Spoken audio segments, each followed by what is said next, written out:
Good afternoon, everyone. The Secretary returned this weekend from his latest trip to the Middle East, where he discussed the principles that he outlined early last week as essential for delivering on the aspirations of the Syrian people after the fall of the brutal dictator Bashar al-Assad. Those principles include that the transition process should be Syrian-led and Syrian-owned and produce an inclusive and representative government, that the rights of all Syrians, including women and minorities, should be respected, that humanitarian aid should be able to reach people who need it, that Syria should not be used as a base of for terrorist groups and should have peaceful relations with its neighbors, and that chemical weapons stockpiles should be secured and safely destroyed. In a joint statement, which I hope all of you saw, issued after the meeting of foreign ministers that the Secretary attended in Aqaba, Jordan on Saturday, those principles were endorsed by a number of our partners in the region, as well as a number of countries in Europe and the European Union. Over the coming days, we will continue to engage with actors on the ground in Syria about the importance of adherence to those principles, as well as with our partners in the region and around the world about what they can do to advance those principles as well. As the Secretary said on Saturday, our message to the Syrian people is this: we want them to succeed, and we are prepared to help them do so. And with that, Mary. Secretary, during the trip also talked about direct communications with HTS. Could you say who from U.S. government talked to who at HTS, and what was the message? What kind of feedback you got? I'm not going to get into that level of detail, but we have had, I will say, more than one communication with HTS over the past week. And those communications have been largely focused around, let's call them, two buckets of issues. The first is the importance of locating and returning Austin Tice to his family. As you know, that has been a top priority for the United States government. We have a number of people engaged on trying to find Austin Tice and bring him home, and we communicated directly to HTS that anything that they could do to help us find him, we would greatly appreciate, and they committed to do that. The second area of communications has been around the principles that the Secretary laid out publicly early last week, and then you saw countries in the region coalesce around over the weekend. Those are the ones I just went through, making clear to HTS that while we have heard them say in their public statements that they're committed to an open and inclusive and transparent government, that we believe it is important that they actually adhere to that, as well as adhere to these other principles, and that we will be watching them closely over the coming weeks. Right.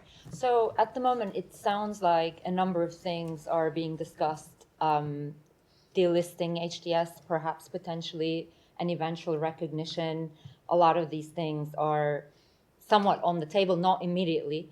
But I'm wondering, you did lay out your principles, but what is the first thing that you need to see from HTS for you to take a step with one of these? And delisting specifically because of the sanctions, it's very hard for any investment to come to Syria right now.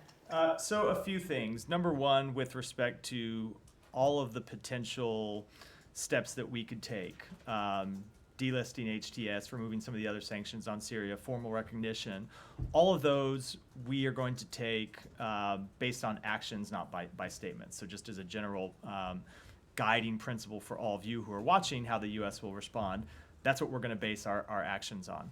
I'm not going to get into trying to sequence which one of those could come first, or which of those principles we're going to look at to be implemented first by HTS. We think they're all important, but we're watching what they do now, and certainly making clear that they want to be inclusive in dealing with other groups inside Syria. Making clear that they respect women and minorities as they stand up interim governing authorities, making clear that Syria won't be used as a base for terrorist groups. We're going to be watching all of those things over the coming weeks. Okay, a couple of more things. On Austin Tice, you've been in touch with a number of groups that are on the ground in Syria. Has any U.S. government delegation been inside Syria for Austin Tice? Are there any plans for anybody to go? No U.S. government organization has been on the ground in Syria as of yet. We have been in communication with groups on the ground in Syria, and that includes not just HTS, but other groups in Syria, including the White Helmets, of course, who do a lot of important work on locating detainees, and other civil society groups about the search for Austin Tice. We feel that right now we are able to get good information. I can tell you that over the past week, there have been a number of times, and I think a lot of you know about this because I get questions from you about it sometimes. There have been leads that we have seen that we thought might lead to Austin Tice being located, and we have pursued those. None of those leads have turned out as of yet. I know at times you guys have found leads and reported on the possible location of Austin. So we are getting information about what's happening inside Syria, and we are able to pursue those leads now and able to run them down. And as it pertains to when someone from the State Department might actually be on the ground in Syria, I don't have anything to announce today, but of course, stay tuned. Okay, a couple of final things. Have you have any of the information you received from the contacts on the ground in Syria, have you received anything that would reinforce your working assumption that Austin Tice is alive? I'm just not going to get into the underlying information that we have. This has obviously been something we have been watching for some time, right? We've been trying to get him home for years. And I think it's best that I not speak to kind of our underlying assessments. As the president said, we believe he's live. We're trying to locate him. I don't have any new information. Okay. And Secretary today had a meeting with the family of Ayşenur Egi, the Turkish-American woman who was killed by Israeli military in West Bank. We understand the family has asked again for an independent U.S. criminal investigation into the killing.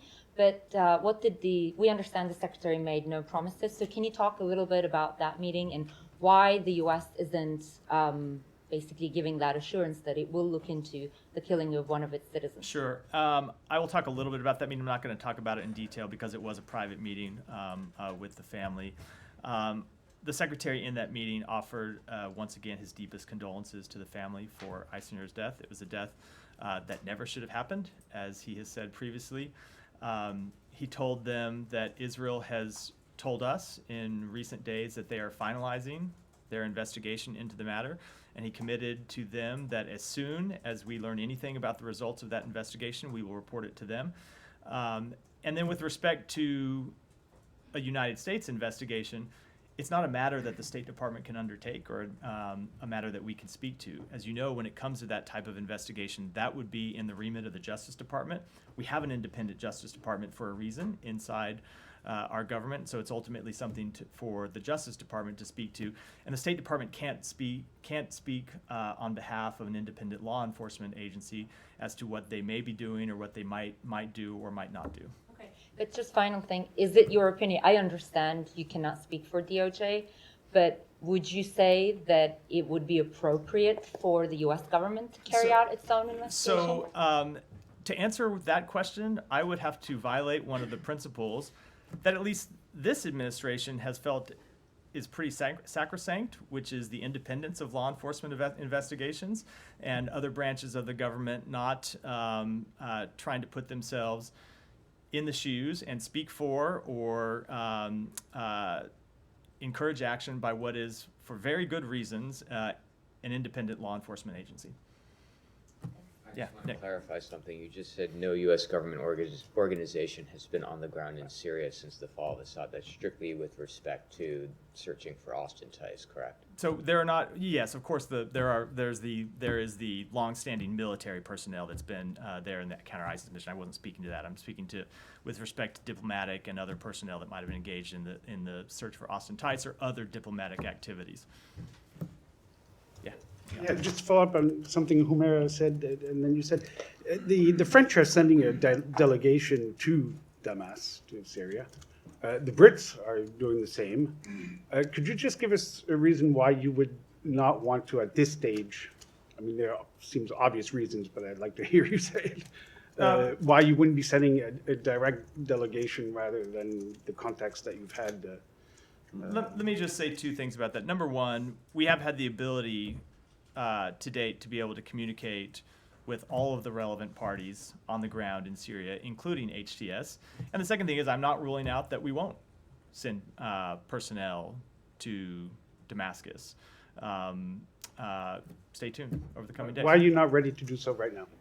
I didn't say that we weren't. We haven't sent any as of yet, and we will continue to assess the What do you mean? situation. Are they on We the will. way? No, there's no one there. There's no one on the way. We'll continue to assess the situation, and when we decide it's appropriate to send personnel in, I'll come out and make an announcement about it. Another question related on Netanyahu on Sunday. The Israeli government approved the doubling of the population in the Golan Heights, which of course they've annexed. There's a lot of backlash against that from all different sides and partners. What are the U.S. thoughts on that? Look, our policy with respect to the Golan Heights hasn't changed. I don't have any comment on the announcement of people moving from inside Israel to the Golan Heights. You don't think it potentially, I mean, given the timing and all of this, that it could complicate things in terms of Syria more larger? So these are not people. At this point in Go ahead. stage, you have, everyone seems to want a piece of Syria right so now, these are and not- everyone is involved. These are not people who are moving to the buffer zone that is covered under the 1974 disengagement agreement. And we have made quite clear our opinion about the buffer zone is that we ought to believe it ought to be upheld. Israel has said that the deployment of forces into that buffer zone is temporary. We believe that deployment ought to be temporary, and the 1974 disengagement agreement ought to be upheld. And if you look at the statement that the United States signed on to, along with our partners in the region and a number of European countries on Saturday, it called for the upholding of Syria's territorial integrity, and we stand by that position. Go ahead. Latest update on the hostage negotiations in Gaza. It seems like there's a lot of optimism, but is I'll take that, and I'll come. Go ahead. on the region. So there's been a lot of optimism, but do you see a deal in the offing, and is it a deal that the U.S. finds productive for moving to a post-conflict era? So the negotiations have been productive in recent days. We have continued to try to work with the other mediators to narrow the differences. We have been down this road so many times before, though. It's hard to stand here and say we're optimistic about it because we are very much realistic about how difficult it has been to reach a deal. There are really, and this has been true for some time, there are a very small number of differences that remain between the parties, and we continue to believe that those differences can be bridged. We continue to work to bridge those differences. The secretary, in his meetings with President Erdogan and the foreign minister of Turkey last week, Hakan Fidan, emphasized to them that any influence that they have with Hamas, now is the time to use it. And I can tell you that the foreign minister came back 24 hours later when he saw the secretary in Aqaba and said that they had been pushing for a deal. And we know, of course, that Egypt and Qatar, who have relationships with Hamas, have been pushing Hamas for a deal. We are not leaving anything.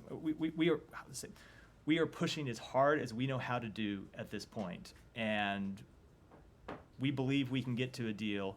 But again, it remains incumbent on Hamas and Israel agreeing to those final terms and getting it over the line. And I can't, in good conscience, stand here and tell you that that's going to happen, but it should happen. Syria? Yeah, go. Jenny, we'll stick with Jenny. No, go. Matt, are you conveying to HTS that they need to expel all Russian troops as perhaps contingent to lifting sanctions that as we've heard from the EU?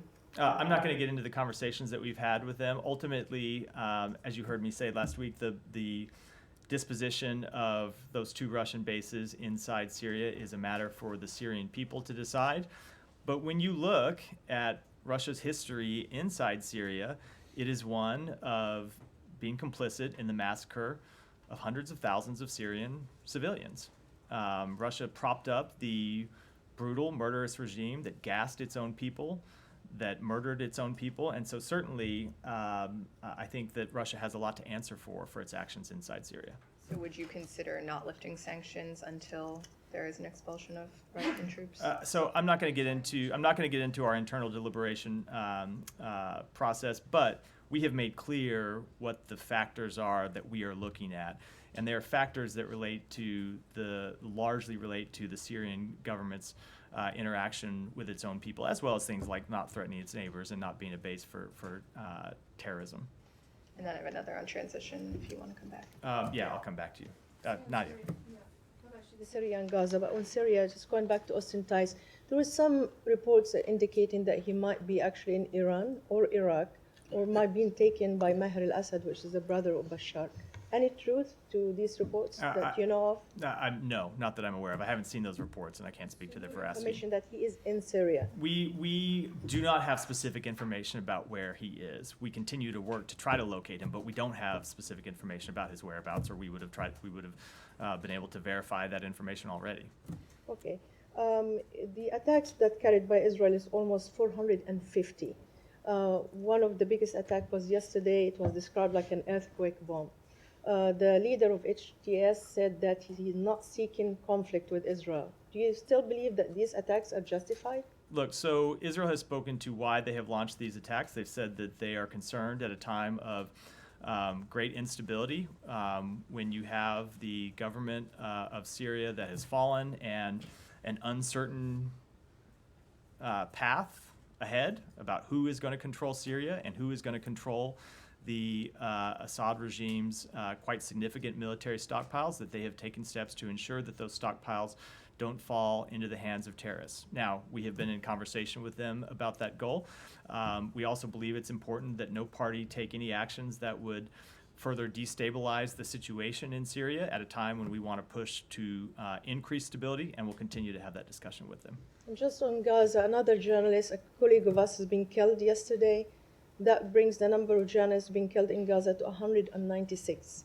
How many times we can ask the same questions that journalists in Gaza needed to be protected, and how many incidents we're still waiting for the Israelis to be investigated and for you to come back to us and said, this person's held accountable for the killing of Muhammad So Baluch. journalists in Gaza absolutely need to be protected. When it comes to Israeli government investigations, you should ask the government of Israel that question. We obviously engaged with them about that and pressed for answers, but you were certainly welcome to do so as well. Those are Israeli government investigations, but we have made clear that when it comes to journalists, they need to be protected. I will tell you, ultimately, the answer to this is to get a ceasefire, which is why we continue to push for a ceasefire. The journalists that are operating in Gaza are doing so with incredible heroism.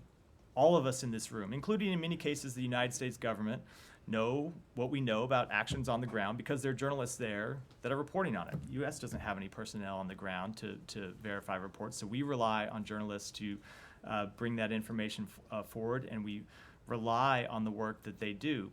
But as long as it is an active conflict zone, journalists are going to be at risk the same way other civilians are going to be at risk, which is why we believe the ultimate answer to this question is to reach a ceasefire, and why we continue to use all of the diplomatic muscle that we can bring to bear to try to get one over the line. Sure, I mean, the reason I ask you is because the United States value press freedom and the work of the journalists on the ground, but you don't hear you condemning the killing of Palestinian journalists like you condemn the killing of other journalists in conflict zones. We absolutely condemn the death of any journalist. We don't want to see any journalist hurt anywhere. Now, when it comes to the specifics of how any one journalist dies, while we object to the killing of any journalist, oftentimes we don't know the circumstance under which they were killed, whether it is an accidental strike, whether they were somewhere where they were covering an incident and there was a militant nearby. It's difficult to speak to the motives behind a strike when we don't know them, but absolutely we condemn the death of any journalist anywhere in the world. Okay, and the killing of civilians, there was a grandfather of a girl that was killed a year ago called Dream, 2-year-old. The grandfather was killed yesterday. His name is Khalid Nabhan. And he became an icon because he was very close to his granddaughter, and he was killed as well in Nusayrat camp yesterday. Do you still think that this is also random killing? It was an incident that needed to be investigated. How these civilians are dying every single day, whether it's 50 or 60, it's a number that we keep repeating all the time in every briefing. I think that there continue to be unspeakable tragedies happening in Gaza every day. Not just the death of civilians, the maiming of civilians, the people who find it difficult to get enough to eat, the people that find it difficult to get access to medical care. It is an ongoing tragedy, and the answer to stopping that tragedy is to reach a ceasefire. which doesn't just require acquiescence by Israel, it requires acquiescence by Hamas. And that is what has been so difficult to get over the past 7 months, well, more than that, 7 months since the president outlined the ceasefire proposal that we put on the table, but we've been pushing to get a ceasefire since long before that. There are two parties that have to agree to a ceasefire. And I know everyone always asks me questions in this briefing room about actions by the government of Israel, but there are two parties to this conflict. And they both have to agree to this ceasefire. And we will continue to push both parties to come to an agreement precisely because the tragic deaths that you laid out, quite rightfully, continue to happen and need to stop. Thank you. I'll come to Just that. to follow up on the journalists. 190 journalists.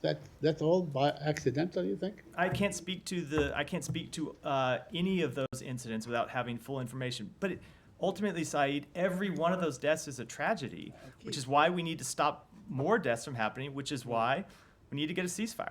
No, I understand. I just want, you don't think that all of them are accidents? I don't offer. Some, I don't maybe offer. some of them? So, Saeed, I don't offer opinions based on speculation from this podium. Right. I offer them based on conclusions that we're able to reach after looking at a full assessment of incidents. Okay. Following up on the talks that you explained just a little while ago, the Israeli Ma'arif newspaper just came out with a report that basically Egypt has reached an agreement with Hamas on some sort of a transitional committee that is not Hamas, that could run Gaza and look after things and so on. Would that be acceptable to you? I'm not going to speak to that report. I'm not aware of it, but I can tell you we have been having conversations with a number of parties in the region for some time, which you know because I've spoken to them from this podium before about what the post-conflict period ought to look like in Gaza, including what governance ought to look like. We've made clear that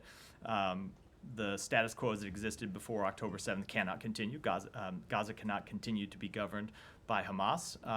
But as to what the governance looks like, not something I can speak to today. Okay, because Netanyahu said today, told the court that he will not be able to attend tomorrow, and normally there's something, maybe big. Do you expect there may be an announcement tomorrow on a ceasefire? I have no idea why he's not able to attend the court hearing tomorrow. Couple of questions on the Palestinian issue. Israel is deploying dozens of autonomous weapons all throughout the West Bank that basically will not be able to discriminate between a perpetrator or a civilian and so on. Doesn't that make every Palestinian in the West Bank potentially a target I for can't Israel?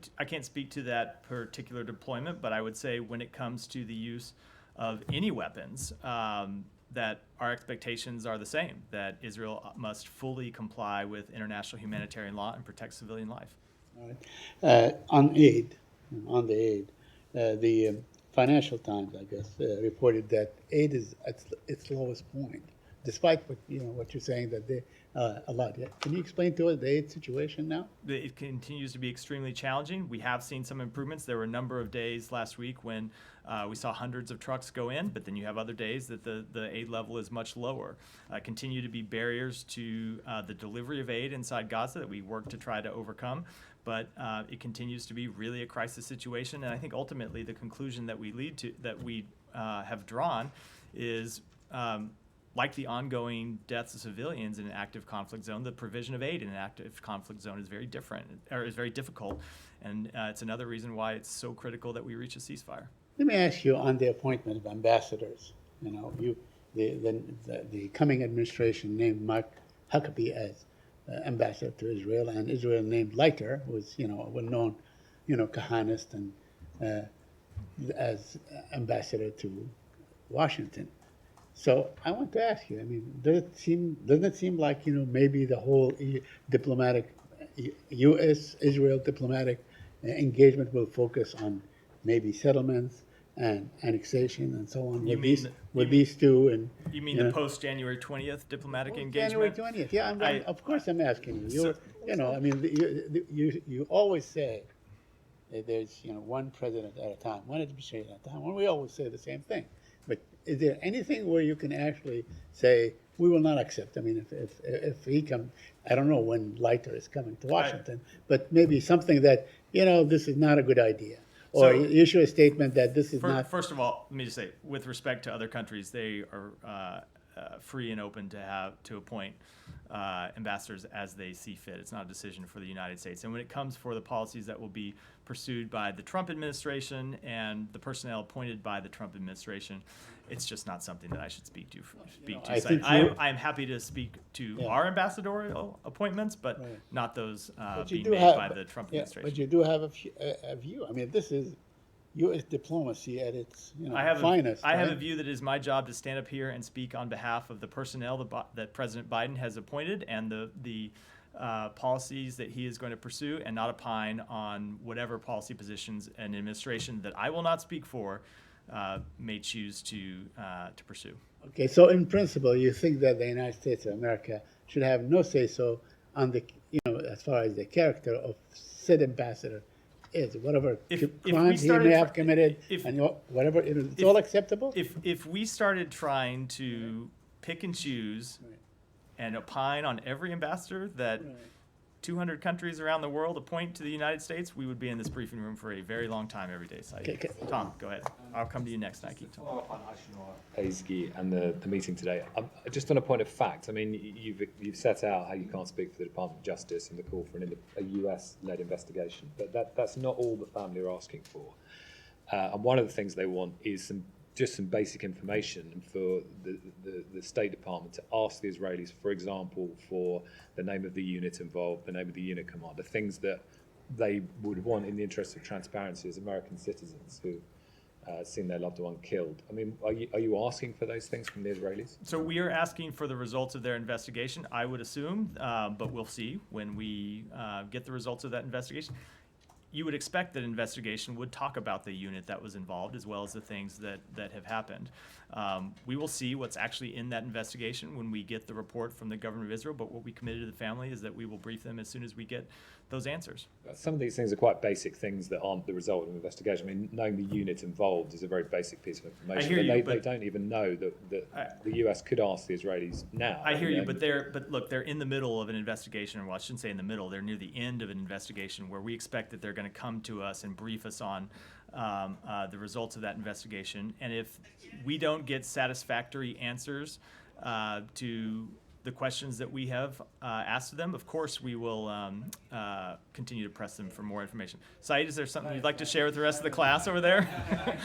I'm looking at the ministers that are being appointed fair. to run Syria. So Maybe, maybe you ought to take maybe- a second look at that. Maybe on silent mode, not silent, for the yes. not for the rest of us. Yeah. To continue, do you have any sympathy with an American family who look at this situation and, in their view, see differential treatment? Because, here you have an American that's been killed by a strong ally of the United States, which is armed by the United States. Those weapons go into the West Bank. They go into the use of live ammunition against civilian protests in the West Bank. And yet they believe that nothing is being done. They said they walked out of that meeting today and felt no further sense of optimism after the meeting with the Secretary. Do you have any sympathy with that Of frustration? course we have sympathy for the family. And the Secretary said that directly to the family. And if you heard the Secretary's public comments, not just what he said privately to the family, but you all heard his public comments after she was killed, when he made clear that her death was unacceptable, that it was an avoidable tragedy, that it was something that should not have happened and should not happen again, and that we will demand answers from the government of Israel. And we are demanding answers from the government of Israel. Now, we also respect that when there is an ongoing investigation, it's appropriate to get those answers at the end of that investigation, not in the middle. That's the same thing our law enforcement agencies and our military would do, by the way, if they were responsible for the death of a citizen of another country. They would complete an investigation and then talk about what they found when that investigation ended, not when they were in the middle of it. Now, if we don't get appropriate answers to the questions that we have put to the government of Israel when we're briefed on the outcome of that investigation, we will absolutely go back and demand more. We 100% understand why Aysenur's family is demanding answers and is demanding accountability, and so are we. We are doing it on her behalf, and will continue to do so. And I cannot in any way imagine the tragedy that they have had to go through. And I would be every bit as angry if as they are if I were in their shoes. I guess their frustration is about, of course, what they see as the absolute injustice of her being killed by a military force while she's at a civilian protest. Not just that, but about the fact that was an American citizen and they don't see their own government, in their view, doing enough. And I am pressure honestly, I am in no way going to quarrel with anything that they have said, because if I were in their shoes, I would absolutely be demanding accountability, and I would be pressing my government for answers as well, and they were absolutely right to do so. And what I can tell you is that we are demanding accountability. We are pressing the government of Israel for answers, and as soon as we have those answers, as soon as that investigation is complete, we will provide them to her family. Okay, and it's just that then goes to the wider issue, which is, and again, the attorney for the family says this: we have been here so many times before, Shireen Abu Akleh, Rachel Corrie, Omar Assad, where American citizens killed by the Israeli military, and you have said the same things. You've said we'll wait for the outcome of the investigation. In the case of Shireen Abu Akleh, in the end, you said that you've got the Israelis to change their rules of engagement. But here we see live ammunition used against a civilian protest in a village that has seen their land taken away by an illegal settlement outpost. So they say this is systematic. This is, the use of live ammunition against civilians, and it's been going for a very long time. This is your ally that you arm, and still nothing changes. And we have made clear to them the outcome was unacceptable. We have made clear to them that they need to look at their rules of engagement, and we will continue to press that with them. Nike. United Nations Special Envoy for Syria, Patterson, has called for ending the sanctions on Syria to facilitate reconstruction. Is the United States prepared to support that efforts in the United Nations Security Council? And do you have any meetings to preview? I don't have anything to preview today with respect to any of the sanctions that we, as the United States or other entities, have imposed on either the government of Syria, the former Syrian regime, or with respect to HTS as a terrorist organization. But we have made clear the principles that we want to see the transition process and a new government adhere to. And before we make any kinds of decisions about recognition or about lifting sanctions, we want to see their actions actually adhere to those principles. We want to see them take actions on behalf of the Syrian people. And we're going to make our decisions when it comes to sanctions posture, when it comes to recognition posture, when it comes to all the tools in our toolbox, based on what we see from HTS and other actors on the ground in Syria. But given some of the conditions on the ground has changed in Syria, including some of the ground conditions stipulated in the United Nations Security Council Resolution 2254 has changed.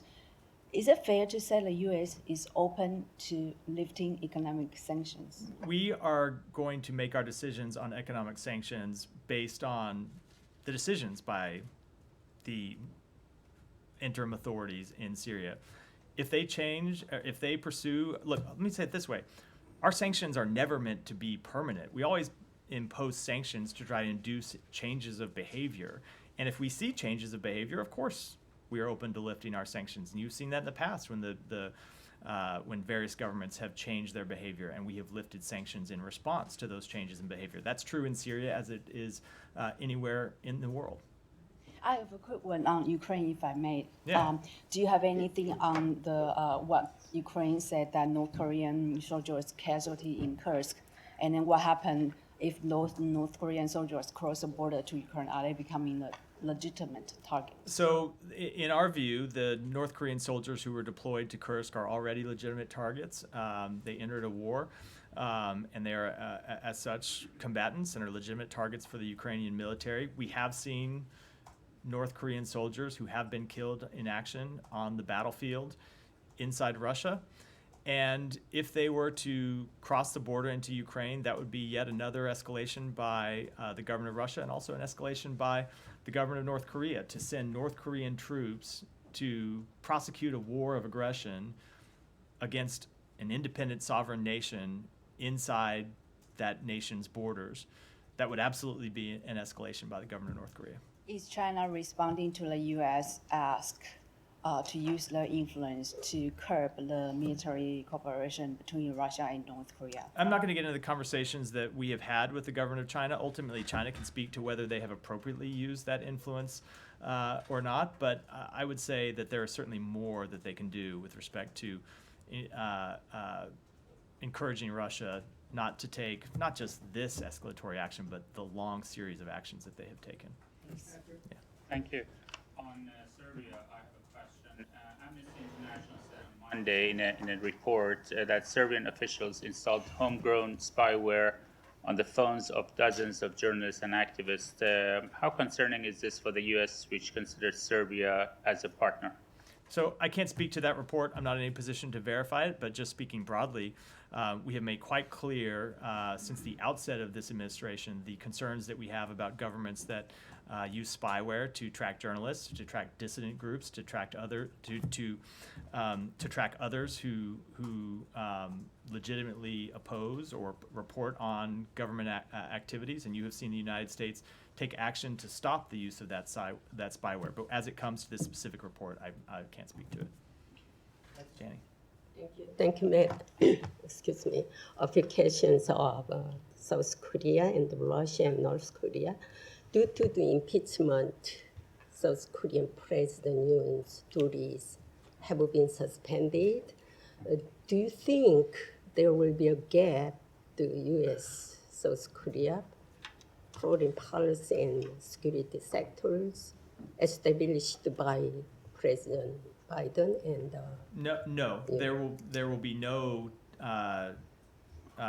diminution in the alliance between the United States and the Republic of Korea. That alliance is not just an alliance between presidents, it is an alliance between governments and an alliance between peoples. And our commitment to that alliance remains ironclad. We have seen the Republic of Korea over the past few weeks demonstrate its democratic resilience. That is democratic resilience that was hard won several decades ago. And we've seen them follow peacefully a process that was laid out by the Republic of Korea's constitution. And we are ready to continue to work with the acting president and the government of the Republic of Korea in the same way that we were acting and cooperating with President Yoon. And also North Korea and Russia made military cooperation publicly. What is the United States response to North Korea and Russia's? I'm sorry. What is Russia's actualization of military cooperation? Do you regarding this issue be sanctions against? So you have seen the United States just today oppose additional sanctions to disrupt military cooperation between the DPRK and Russia.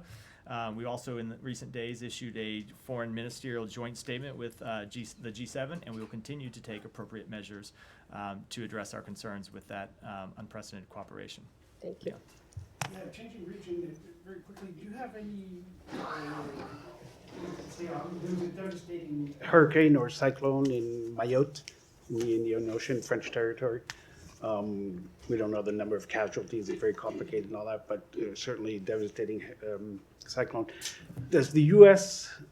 intend or have any assets that you could forward or that you're willing to forward to the region, or any contacts in particular that you might have? So I will say that, first of all, we offer our deepest condolences to those who have been affected by this deadly cyclone. And we do stand ready to offer appropriate humanitarian assistance. And as to details, I have to take it back and get that for you, Leon. Alex. Thank you, Matt. Going back to the question of North Korean soldiers in Kursk, you said that if they cross the border, that will be escalation. Can you define what you mean by escalation? What kind of reaction would that invite from you? An escalation means precisely that, Alex. It means it would be an escalation. We have already seen North Korea and Russia escalate this conflict by deploying North Korean soldiers in the first place to Russia. It would be a further escalation to then send them onward to fight inside the borders of a sovereign country. As to what the United States might do, as to what our allies and partners who also support the government of Ukraine and in this conflict, I'm not going to preview that publicly, obviously. Thank you. Over the weekend, we heard the president spoke with G7 leadership, and he called G7 leaders to, quote unquote, seize and unlock the full value of Russian frozen assets. Can you just clarify, is it the first time you guys are raising this issue? Secretary was in Italy a couple of weeks ago. Why waiting till the very last moment? It's something that we have been working on privately with our allies and partners for any number of months. Sometimes we feel the best way to move the ball forward is to speak privately to a matter. Sometimes we feel there's added value to speaking to it publicly. I think I'll leave it at that. And on Georgia, I have a couple of questions on Georgia. I want to get your reaction to what we have been seeing lately around Georgian president. There's a literally coup going on, a Russian back, to replace her. Do you have any reaction? So I'm not going to speak to that specifically, other than to say that we have been greatly concerned about the state of Georgian democracy, the actions that Georgia Dream has taken to undermine Georgia democracy. You saw us just on Friday impose 20 new visa restrictions on individuals affiliated with the government who have been responsible for undermining democracy in the country, and we will have other actions that we're prepared to take in the coming weeks. On the visa restrictions, you guys have it like two previous packages of visa restrictions. They did not help. Alex, we're not done. As we made as we made clear in that statement, we have other sanctions that we are preparing to unfold in the coming weeks. But there are criticism, coming from the Hill, saying that you are demoralizing protesters out there on the city. They've been out there for 3 weeks now. We could not be more clear, including a statement from Secretary Blinken week before last and a statement from me on Friday, that we are preparing an additional sanctions package that we will roll out in the coming weeks. Now, these are not things, in many cases, that you can do overnight. You have to make sure you get the letter of the law right when you roll out these sanctions, and that's what we're working on doing even as we speak. Any concern that you're giving an... What's that? You always say you don't preview sanctions. We make rare exceptions. Any concern, Matt, that you're giving some impression to Ivanishvili that you can get away with what he's doing? I think that should be, Alex, I don't know how many times to say it, when we have said exactly what you have been asking us to impose sanctions on the government of Georgia. When I come out here and tell you that we're preparing to impose sanctions, I don't think it could be any more clear. Jenny, you'll come back with your... Yeah. Do you have any updates as the landing team here? Has there been any communication between the State Department? Yeah, we have had communication with the incoming administration's agency review team. They have appointed members of the agency review teams, action that they took last week. I will let them speak to the identities of those members, but we are having initial conversations with them this afternoon here at the State Department about the path forward.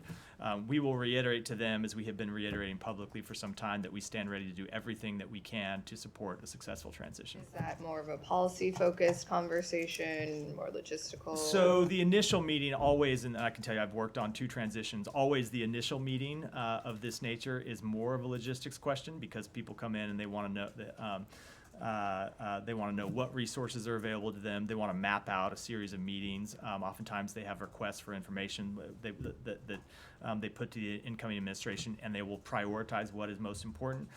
So this is an initial meeting about how the process should unfold over the coming weeks.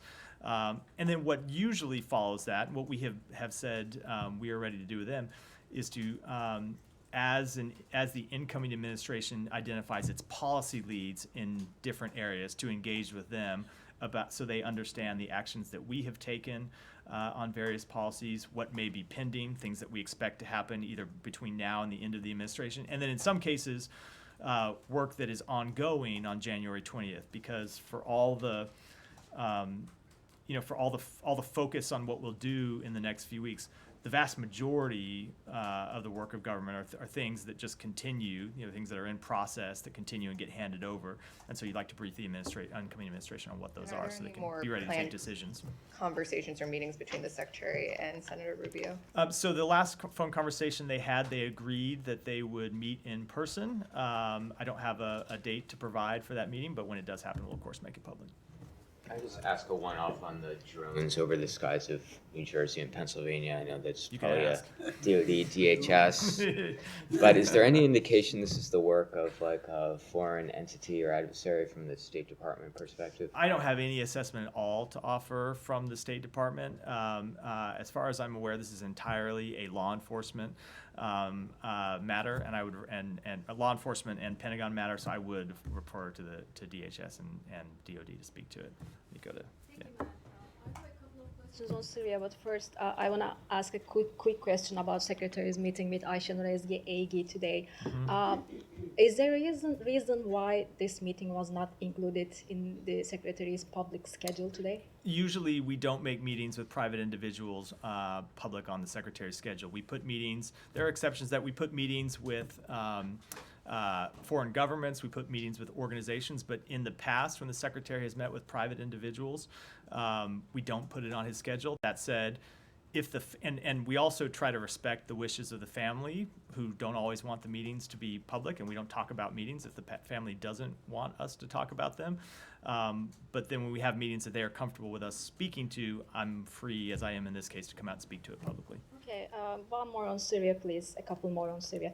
Secretary Blinken said in Ankara last week that there is a broad agreement with Turkey and the US on Syria.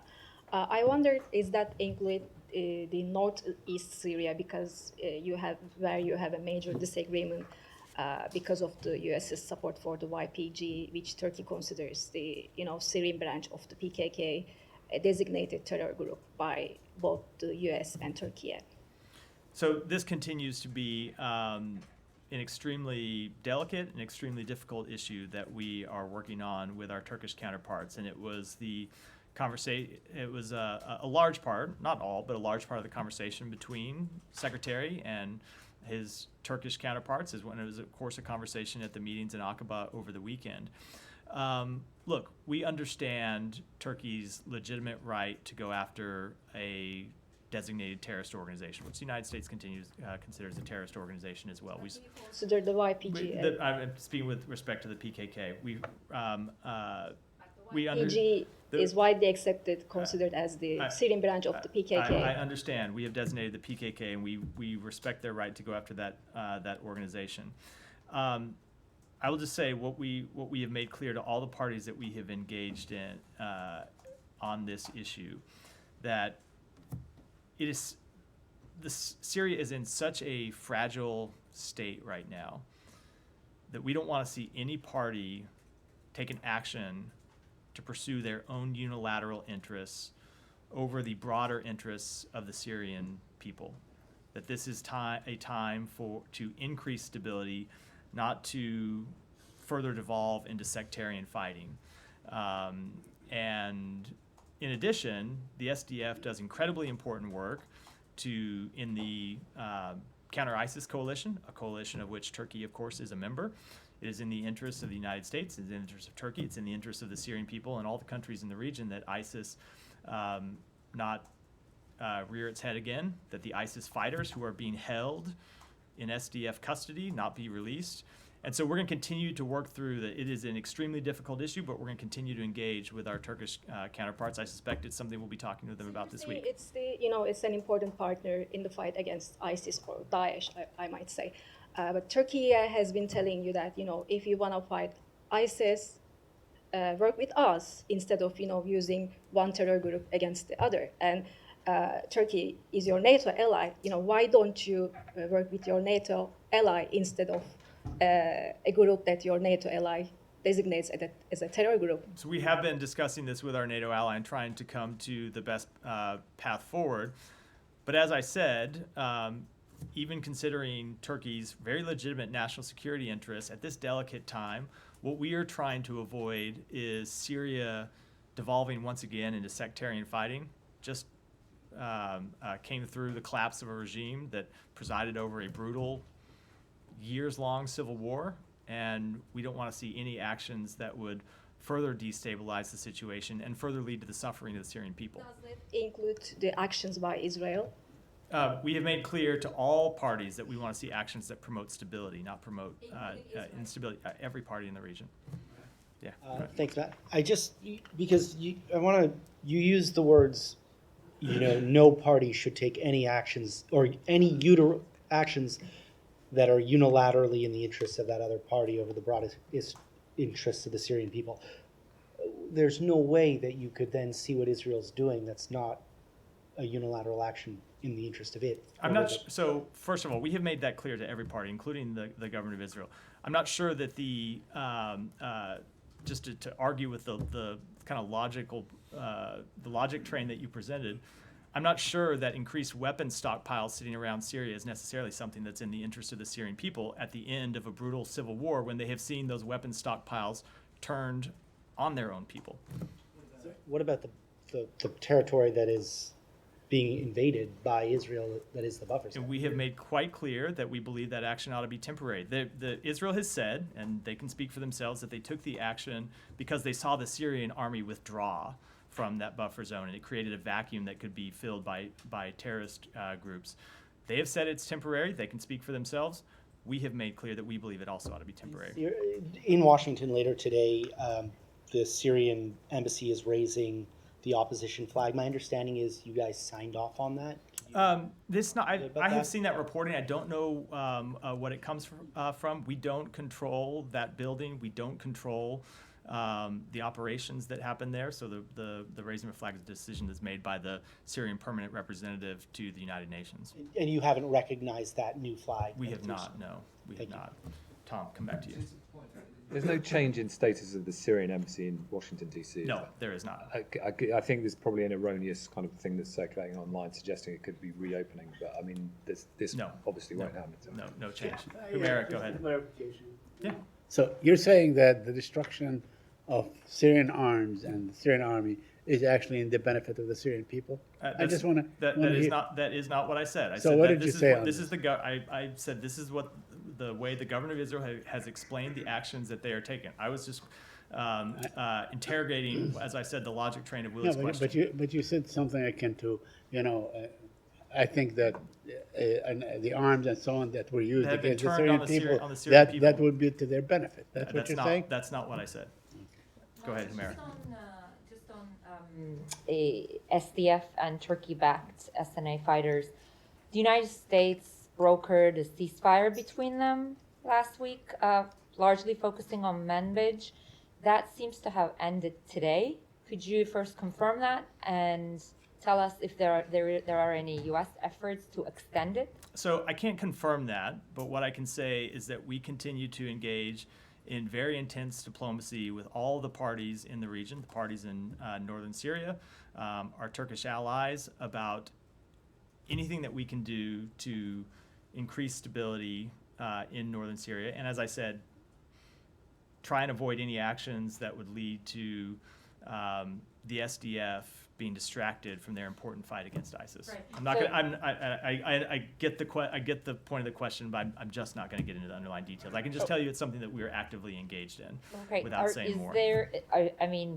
This seems to be a short-term ceasefire thing. Is the U.S. involved? Are your conversations also targeted towards achieving something more permanent between those parties there? So in the immediate term, we want to see the situation stabilize. Long term, of course, we want to see a Syrian government established that has full control of the entirety of its territory, that governs in a way that is inclusive of all the organizations, all the various ethnic groups inside Syria. But obviously, we're a long way from that today. Nick, go ahead, and then we'll wrap today. Question. There was a report that the U.S. would raise a new Syrian flag over the embassy here in D.C. Is that accurate? No, so I was referring to that somewhat. It is not an action that the United States approved. We don't have control of that facility. It's not a facility that is under our control. We don't decide what flags are raised or lowered there. That is a facility that, to my understanding, is controlled by Syria's permanent representative to the United Nations, and they make those decisions. So with that, wrap for today. Oh, yeah, go ahead. One more. Sorry, one more. Quickly, on the in Syria, the Israeli military's actions in Syria, is there any concern on the part of the U.S. that this could interfere with the search for Austin Tice or perhaps harm Austin Tice? There's some reporting now that the family has reached out to Netanyahu's office to request that they pause operations. I'm not aware of those conversations. I can't speak to any concerns that we have about it. But obviously, we continue to be intensely focused on trying to find him and return him home. Thanks, everyone.